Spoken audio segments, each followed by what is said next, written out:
안녕하십니까. 센조비 시사만평으로 보는 오늘의 이슈입니다. 31번째 시간이 되겠습니다. 오늘은 우선 어제 이루어진 조국 법무부 장관 자택 압수수색으로 쑥대밭이 된 상황입니다. 따라서 이 조국 법무부 장관의 반응이 궁금했는데, 조국 법무부 장관은 자신의 압수수색을 받는 사람들의 심정을 알 것 같다면서 검찰 개혁을 꺼내 들었습니다. 상당히 조국 법무부 장관의 검찰 개혁에 대한 강한 집념을 표출하면서 스스로 불편한 감정, 그러니까 부인과 자식 둘, 딸과 아들이 지켜보는 가운데 압수수색이 이루어진 것에 대한 불편한 심정을 드러내기도 했습니다.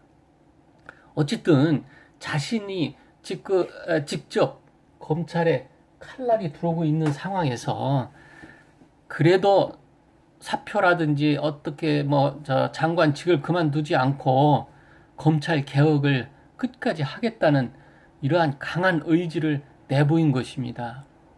이것을 한 인간의 검찰 개혁이라는, 자신이 몸은 망가져 있고 자신은 비리가 저질러 있어도, 아니면 자신의, 물론 의혹입니다만은, 자신의 가족이 지금 다 구속 위기에 놓여 있음에도 불구하고 그거와 상관없이 국가와 민족을 위해서 검찰 개혁만은 이뤄내겠다는 불굴의 집념으로 봐야 되는 건지, 아니면은 정말 동양적인 미담으로서 수신, 제가, 치국 평천하라는 말을 무색하게 뻔뻔한 건지 이해를 할 수 없습니다만은, 하여간 한 인간으로서 존경할 수밖에 없는 강한 의지와, 뭐라고 그럴까요? 두터운 얼굴이라고 그럴까요? 그렇게 하면 너무 속된 말이겠죠. 이러한 상황, 초유의 현직 법무부 장관 자택이 압수수색 당하는 이러한 상황에서 국민들은 착잡한 심정일 뿐입니다. 이러한 사태를 물론 유발시킨 것은 문재인 대통령께서 이렇게 상황을 만드는 겁니다. 정말 국가의 수치심이 아닐 수 없습니다. 어느 나라가 이렇게 검찰 개혁을 꼭 조국 법무부 장관만이 해야 된다고 하는 법이 있는 건지 이해를 할 수 있는 국민은 그렇게 많은 것 같지가 않습니다. 물론 상당수 있기도 합니다. 이 민주당 쪽 진영 사람들은 그렇게 생각하는 것 같습니다. 아무리 불법을 저지르려고 해도 직접적인 당사자가 의혹만 받고 있지 실제 구속된 건 아니냐, 당사자 구속되면 그만두겠다, 이런 식인 모양입니다. 국민들은 답답할 뿐입니다. 자, 어쨌든 어제 하루 종일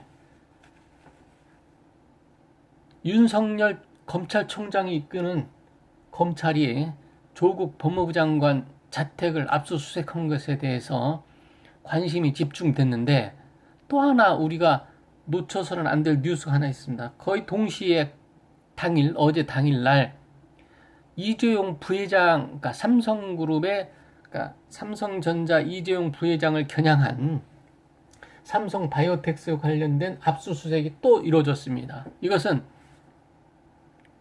이재용 부회장이 제일모직과 삼성물산 합병 과정에서의 부당한 행위에 대해서 직접 칼을 겨눈 겁니다. 대한민국의 제일 센 사람이라고 하면 대한민국에서 정치적으로는 문재인 대통령일 것이고, 경제적으로는 이재용 부회장일 겁니다. 이건희 회장이라든지 정몽구 회장은 상당히 고령인데다가 몸도 불편하셔서 움직이지 않기 때문에 이재용 부회장이 재계의 어떻게 보면 총 리더라고 볼 수 있는 것 같습니다만은, 이 두 사람, 그러니까 문재인 대통령을 겨냥한 건 아니지만 문재인 대통령의 분신과 같은 조국 법무부 장관을 내세웠기 때문에 문재인 대통령과 같은 급으로 조국 법무부 장관을 생각하고 있는 것입니다.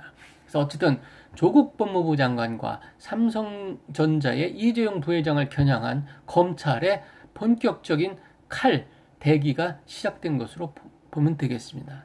물론 칼은 계속 됐습니다만 본격적으로 다이렉트로, 그러니까 직접적인 칼날을 두 사람에게 댄 것은 처음 있는 것 같습니다. 어쨌든 윤석열 검찰총장의 대대적인 압수수색에 대해서 모든 국민들이 관심을 갖지 않을 수밖에 없는 현실이 돼 버렸습니다.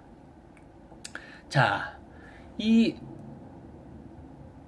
센 놈들 줍기 대회 아주 위험한 일입니다. 사실은 어느 검찰 때도 없었고 어느 법무부 장관 시절에도 없었고 어느 정권 때도 이렇게 이 정도로 검찰이 강한 적은 없었습니다. 국민적인 지지를 충분히 얻고선 행한 행위라고 저희들은 보고 있습니다. 자, 그러면은 이거를 한번 보시죠. 저 자리가 저렇게 화끈한 자리나 법무부 장관과 검찰총장 자리를 얘기하는 겁니다. 전임 법무부 장관 일동, 전임 검찰총장 미투, 뭐 이런 식입니다. 그러니까 저 자리가 저렇게 화끈한 자리였나? 미투라고 하는 거는 뭐 저 성희롱 문제 이런 거에 미투뿐이 아니고 일반적으로 유통업계에서 쓰는 말입니다. 미투 상품이라고 그래가지고 한 사람이 유명한 상품을 개발하면 유사한 상품을 개발해서 시장을 나도 쫓아가는 유사 상품을 만들어내는 이러한 전략인 것입니다. 사실 유례가 없는 법무부 장관 자리라는 것은 국민들이 거의 느끼지 못할 정도의 그간의 자리였습니다. 우리 뭐 법무부 자리가 누가 그렇게 이 사회를 뒤흔들 만큼의 자리였습니까? 문재인 대통령하고 조국 법무부 장관이 만든 자리입니다. 조용히 검찰개혁을 실시하고 조용히 힘있게 국회를 상대로 법을 통과시키고 국민을 설득시켜야 되는 그러한 개혁 작업에 대해서 이렇게 시끄럽게, 이렇게 혼란스럽게, 이렇게 국민을 불편하게 만드는 개혁이 어디 있습니까?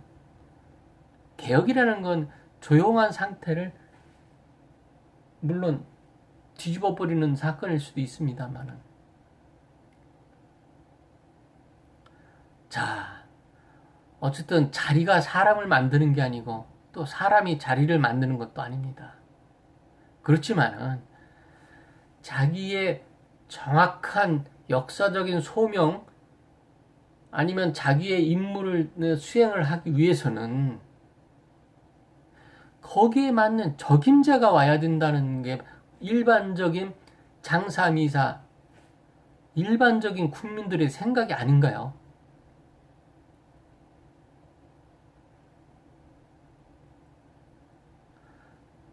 답답한 마음을 금할 수가 없습니다. 이 사태를 대한민국 국민들은 어떻게 그냥 바라만 보고 있어야 되는지 모르겠습니다. 특히 지금 문재인 대통령이 뭐 유엔 참석차 지금 뉴욕에 가 있어서 트럼프 대통령을 만나고 있는데 피해서 간 건 아닌지 의심스럽습니다. 무슨 큰 이슈가 있는 것도 아니고 북미 회담 전이고 북미 실무 회담이 다 이루어진 것도 아니고 북미 실무 회담이 접촉 중에 있는데 물밑 접촉, 그것도 실질적인 접촉도 아니고 물밑 접촉이 이루어지는 상황에서 대통령이 나가서 북미 협상을 촉진하겠다고 나가셨는데 나라는 두 쪽 나고 이미 남북 두 쪽 난 거를 합친다고 하면은 합쳐봐야 어찌가 옵니까? 지금 남쪽에서 또 두 쪽이 날 것 같은데 이거는 대통령이라는 자리는 국민을 단합시켜서 어떠한 국가적인 목표를 달성하는 게 중요하지. 보통 지도자들이 그렇게 말합니다. 역사가 나를 평가할 것이다. 자, 두고 봅시다. 역사가 이 순간을 어떻게 평가할지 우리 다 같이 한번 보겠습니다. 내일 또 뵙겠습니다. 센조비 시사만 평으로 보는 오늘의 이슈 31번째 시간이었습니다.